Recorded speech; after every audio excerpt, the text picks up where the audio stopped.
Hello, I'm Charles Kovess, Australasia's passion provocateur.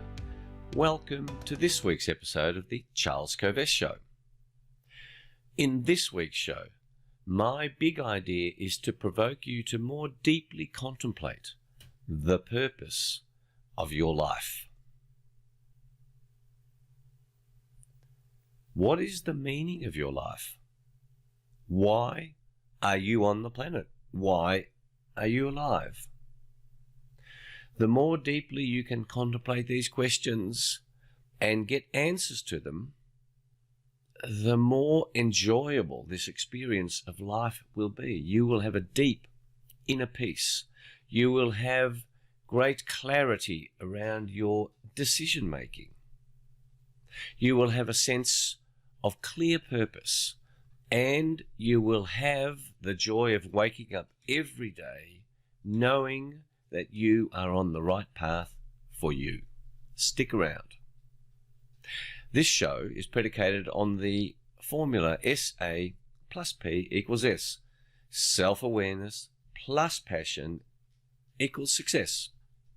Since 1993, when I left my successful legal career after 20 years as a lawyer, I have been educating, inspiring, provoking audiences and individuals in a whole range of environments to discover and pursue passion.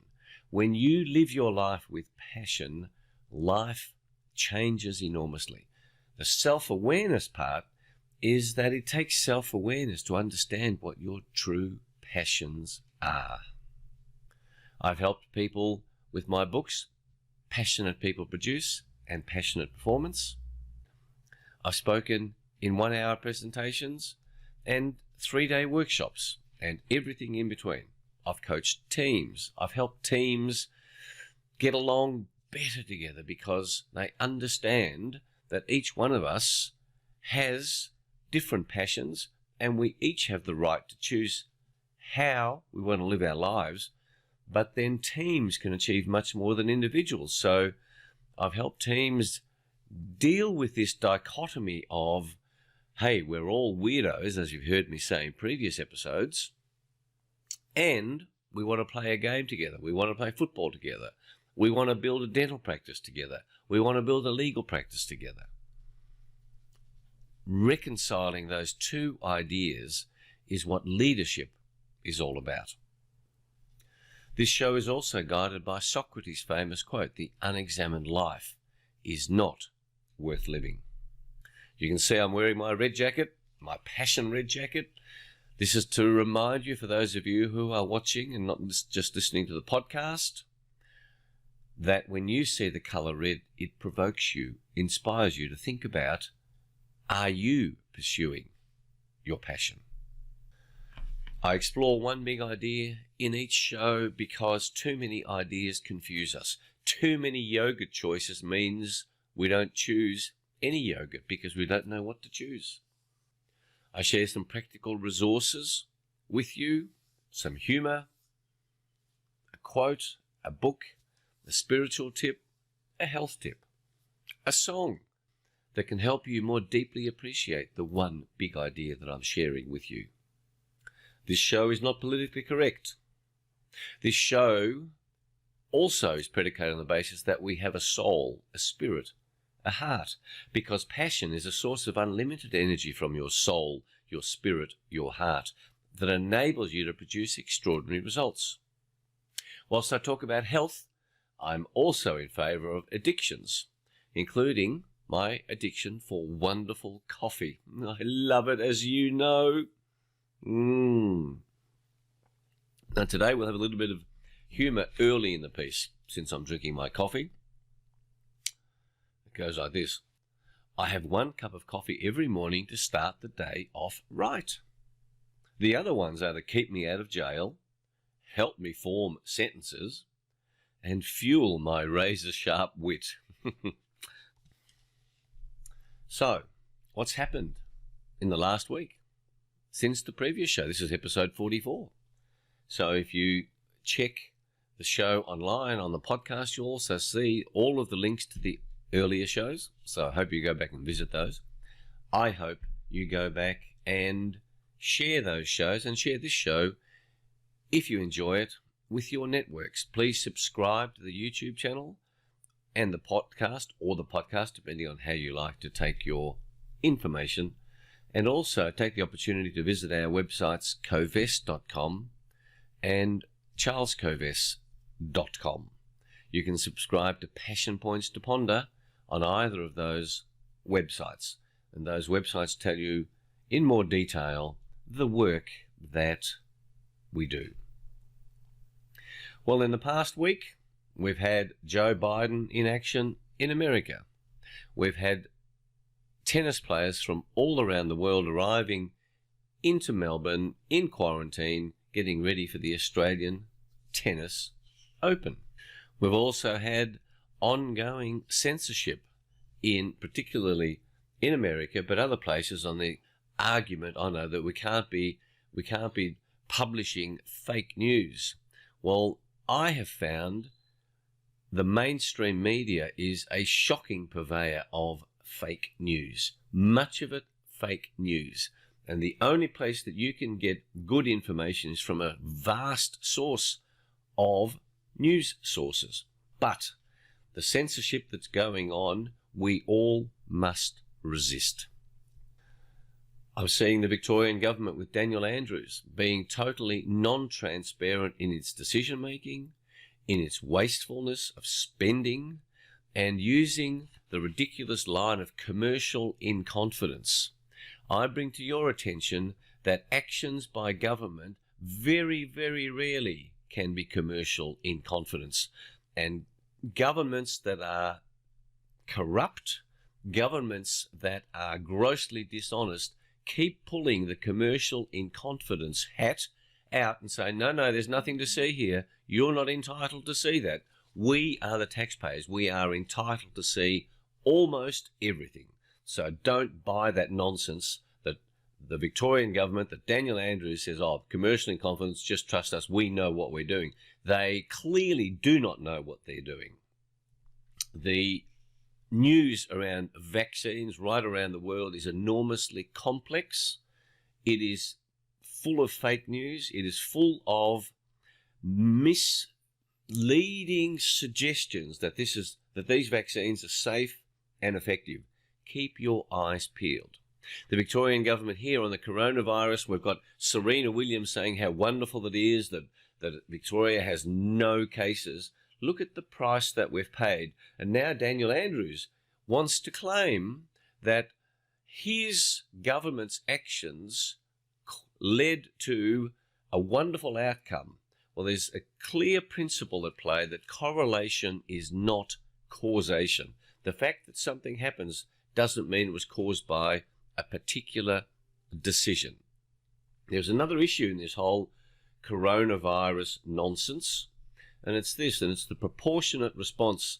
And I've recently been studying Thomas Sowell, a wonderful, wonderful thinker, an American thinker, Sowell, if you want to be inspired. And he says there are never solutions in running a country. There are only trade-offs. And my position is clear, as you know, that the responses to the coronavirus have been entirely disproportionate. I'll say it again, they are disproportionate responses. And what's going to happen if Victoria gets 1 or 2 cases? Are we going to shut borders again? You look at what's happening in America. I'm hearing right now, Texas and Florida have vastly, vastly different ways to handle this coronavirus than, say, California. You say, on what basis is that made? It's not science, it is politics. So I urge you to inform yourself on these matters, as I continue to do. And they all take time, and I know they take time. And that's why I give you the health and the spiritual tips, so that you can be in ever improving shape, so that you're able to have the energy to do what you want to do what you must do to be able to make great decisions for your life, for the lives of your family members. While all these issues consume my thinking and Julie's thinking and the conversations, you'll be pleased to know that the exercise regimes continue and the care of body continues. However, I do love coffee And I do love beer. So last night I had fun at the next door neighbour's 35th birthday party, and I have to say I consumed a little bit more alcohol and food than I wanted to. Anyway, sometimes I slip too. I'm not some sort of mad. Yeah, look, I'm good on discipline, but not 100%. And the other thing I want to mention that's happened this week is that children went back to school on Thursday and Friday, and I congratulate my number one granddaughter, Miller, for starting her schooling life. First day of prep was on Thursday, so she's had 2 days of prep so far. Congratulations to her. Good luck in your 13 years of your learning, or is it 12 years? Prep plus 12? I think that's right. Now, to today's big idea. I want to explore some more thoughts on the purpose of your life. My subtitle for this week's show is Zoltan's Lesson.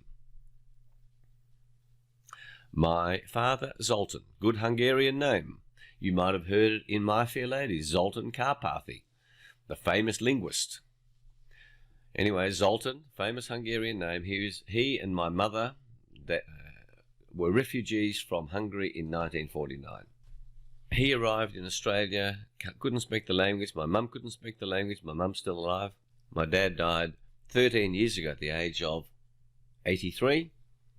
And he understood life. He was a philosopher, a thinker, a great carpenter and plumber and electrician. But overwhelmingly, he spent his life thinking about what makes this existence of ours worthwhile. And I remember I was the second of 6 children. At the age of 11, he would be talking to me about understanding values. What are the values that are important to me? What do I value? In other episodes of this show, I have explored values. But he was teaching me this. I didn't realize he was teaching me this. He was posing the question to me. What are your values? You need to understand your scale of values. What comes first? What comes second? What comes third?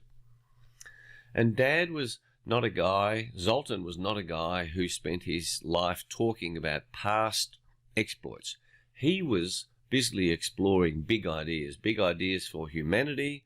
He was a great reader of history. He was a great reader of ideas of lots of other great thinkers, lots of philosophers. And he had some good mentors in his life. And he had to become a thinker to some degree because as a child, it was predicted that he would die. He wouldn't last much past 15 years of age because he was so unhealthy.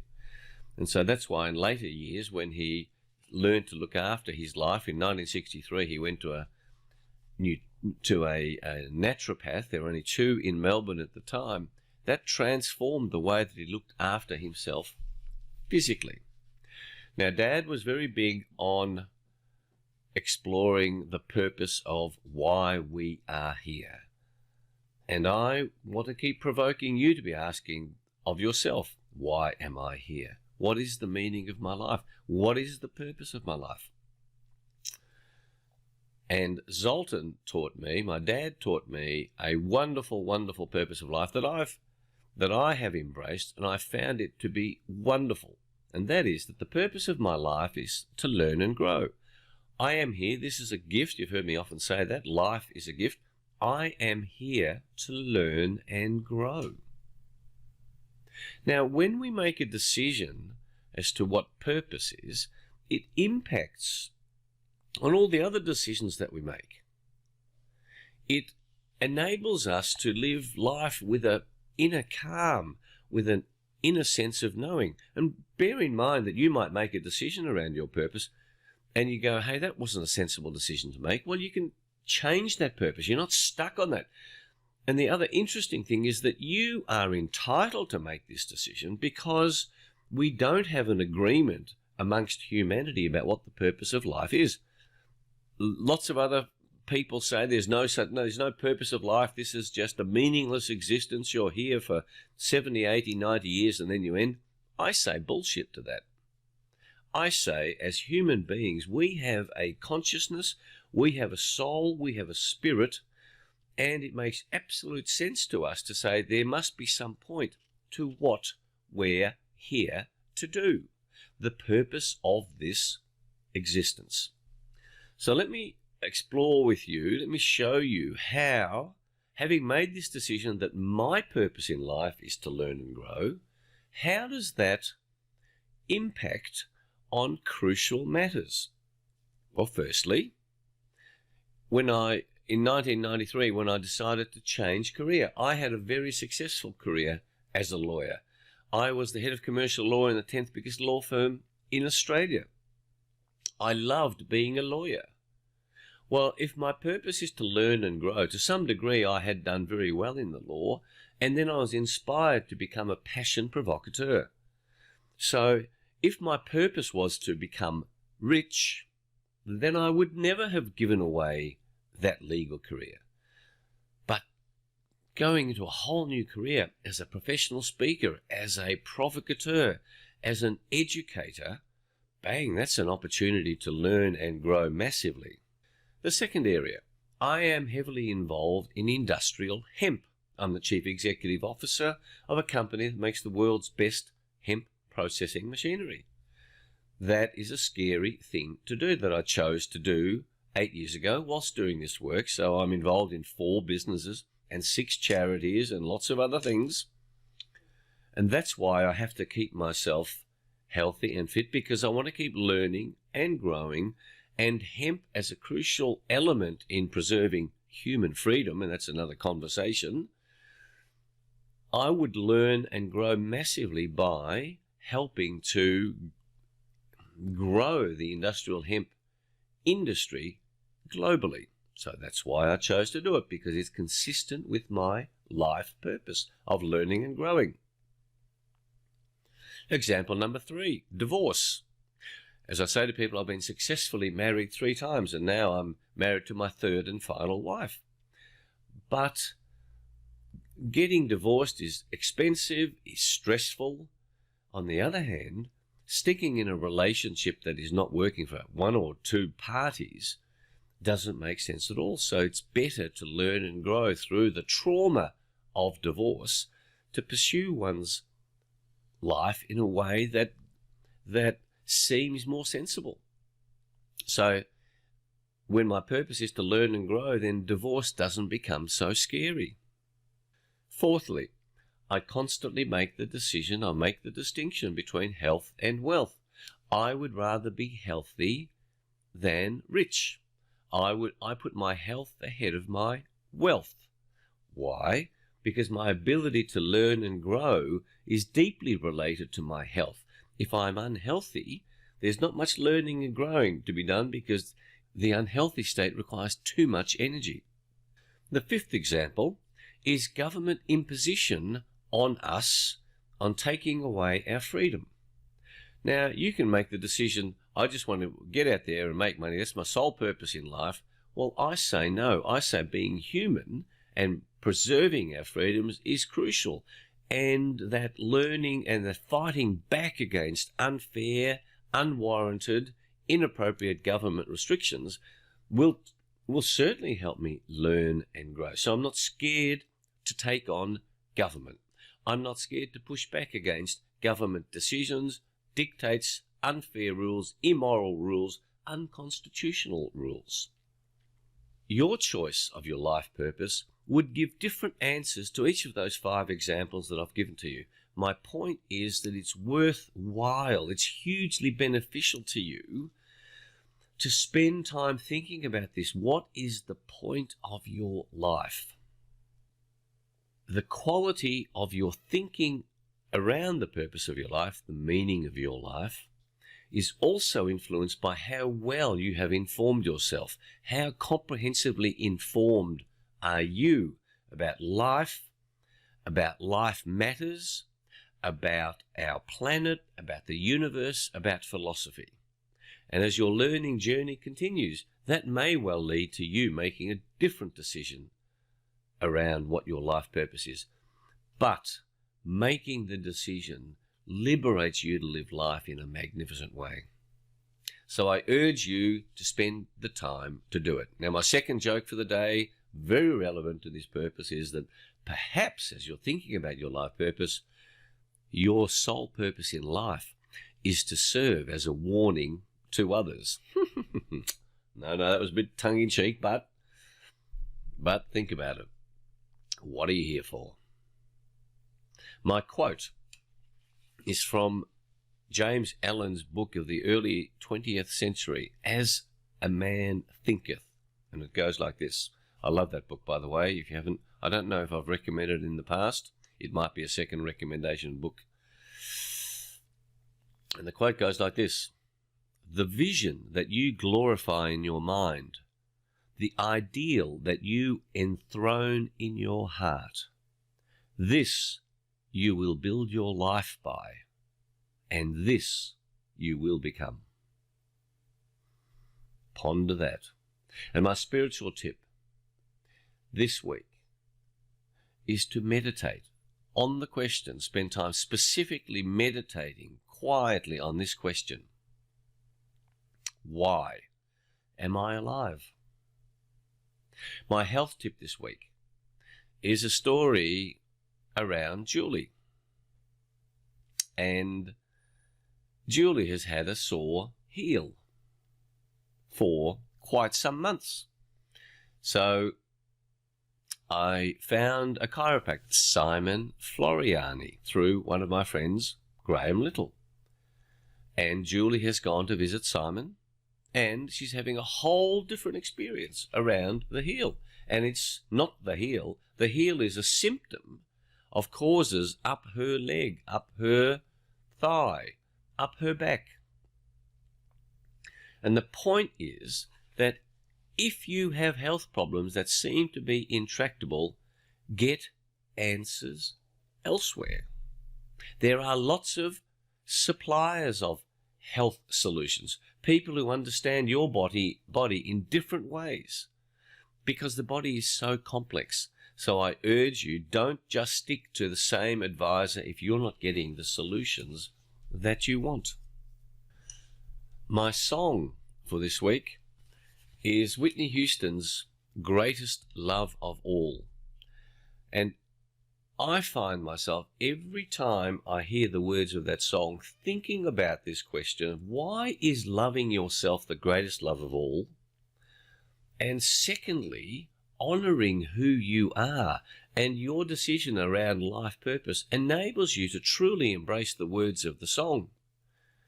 Everybody searching for a hero. People need someone to look up to. I never found anyone who fulfilled my needs. A lonely place to be, and so I learned to depend on me. I decided long ago never to walk in anyone's shadows. By the way, I'm not singing this because I can't sing Whitney. If I fail, if I succeed, at least I'll live as I believe. No matter what they take from me, they can't take away my dignity. Because the greatest love of all is happening to me. I found the greatest love of all inside of me. The greatest love of all is easy to achieve. Learning to love yourself. It is the greatest love of all. Listen to the words of that song and be inspired to learn to love yourself. Lastly, my book of the week is by John DeMartini. And since I've been talking about spiritual matters, about the purpose of life and career change and giving away a big income as a lawyer, John DeMartini's book I have found to be an excellent exposition on the question of how to make one hell of a profit and still get to heaven. On the back of the book, John says, "Welcome to the world of greater profits and heavenly riches." So, that's it. Think about this week's big idea and how it can make a massive difference to your life experience when you're clear about why you are alive, why you are on the planet. Again, I invite you to visit our websites, covest.com, charlescovest.com. Subscribe to Passion Points to Ponder. Invest in the books Passionate People Produce, Passion Performance. Come on the self-awareness and passion quest. And until next week, may you live a life of purpose, of passion, of embracing challenges, and enjoying the gift that we have on this planet at this moment in time, this gift of life. Thanks for being with us this week. I hope you enjoyed the episode. Please share it with others, and I look forward to being with you next week. Bye.